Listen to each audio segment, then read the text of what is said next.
매년 수십억 원에 달하는 돈을 주인이 찾지 않아 사라지고 있다고 합니다. 자동차만 있으시다면 쏠쏠히 돈을 환급받아 가실 수 있는 꿀팁을 소개해드리고자 합니다. 평균적으로 200만 원에서 400만 원까지는 쉽게 받아가실 수 있습니다.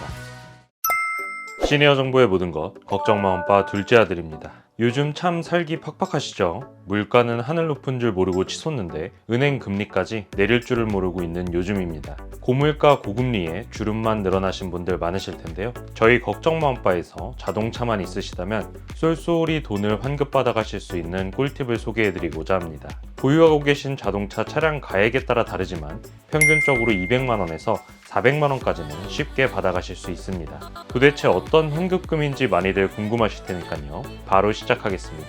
시작 전에 구독, 좋아요만 꼭 부탁드릴게요. 피가 되고 살이 되는 걱정 마음바 지금 시작합니다.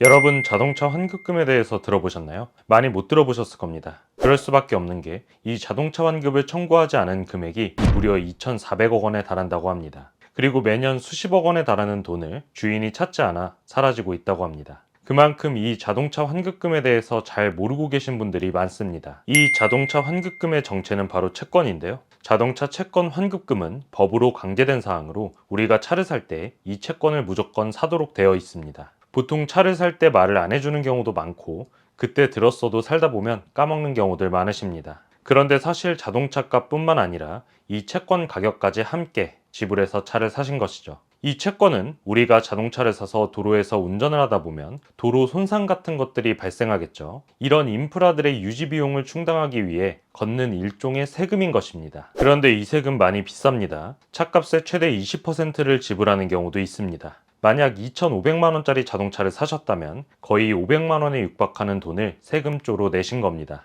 제가 최대라고 말씀드렸죠. 지역과 채권의 종류, 배기량에 따라 퍼센테이지가 각각 다릅니다. 옆에 표를 한번 보실게요. 도시철도 채권의 경우 1600에서 2000cc 사이는 12%, 2000cc가 넘어가면 20%를 지불해야 합니다. 과세 표준은 차값에서 1.2를 나눈 값이긴 한데 크지 않으니 차값에 저 정도 추가된다고 생각해 주시면 됩니다. 이번에는 강원 한번 살펴볼게요. 여기는 지역개발 채권이고요. 배기량 순대로 8%, 12%입니다. 서울과 비교하면 작긴 하지만 여전히 큰 수치입니다. 결국 차값을 고려하면 수백만 원의 돈을 돌려받을 수 있습니다. 다른 지역들은 영상 멈추시고 옆에 표를 확인해 보세요. 자, 이걸 어떻게 기억 못하지 싶으실 텐데 너무 시간이 많이 지나서 그럴 수 있습니다. 자동차 채권을 환급받을 수 있는 최소 기간이 정해져 있는데요. 차 사고 나서 서울, 부산, 대구는 7년 후에 환급이 가능하고요. 그 외의 지역에서는 5년 후에 환급이 가능하기 때문입니다. 시간이 많이 지난 후 자연스럽게 잊어버리는 경우가 많은 것이죠. 이제 이 방송을 보신 분들은 자동차 환급금의 존재를 알았으니 이제는 조회하고 환급받는 방법을 알아보겠습니다. 환급을 받기 위해서는 자치단체별 지정은행에 직접 방문을 하셔야 합니다.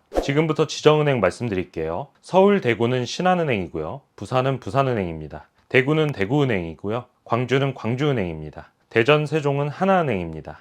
전북은 전북은행입니다. 지금 말씀드린 지역 외에는 농협으로 가시면 됩니다. 그런데 지정은행이 변경될 수도 있으니 지자체에 직접 문의해 보시는 것도 좋을 것 같습니다. 농협은행처럼 온라인으로도 가능한 곳들이 있긴 합니다. 하지만 공동인증서가 요구되고 환급 절차도 복잡하기 때문에 이왕이면 직접 방문해 보시는 것을 추천드립니다. 만약 차를 산 지 5년 혹은 7년의 기간이 지났는데 은행에서 환급받을 금액이 없다고 얘기한다면 이런 경우일 가능성이 큽니다. 기억이 잘 안 나실 테지만 차를 사실 때 의무채권을 어떻게 하시겠어요? 라는 질문을 받으셨을 거고요. 이때 두 가지 선택권이 주어지는데 채권을 매입하는 대신 할인을 선택하시는 분들도 있습니다. 채권을 사지 않고 할인해서 팔아버리는 경우도 있는 것이죠. 그래서 이분들은 조건에 충족되더라도 보유한 채권 자체가 없기 때문에 환급을 받지 못하게 되신다는 점 꼭 기억해 주세요.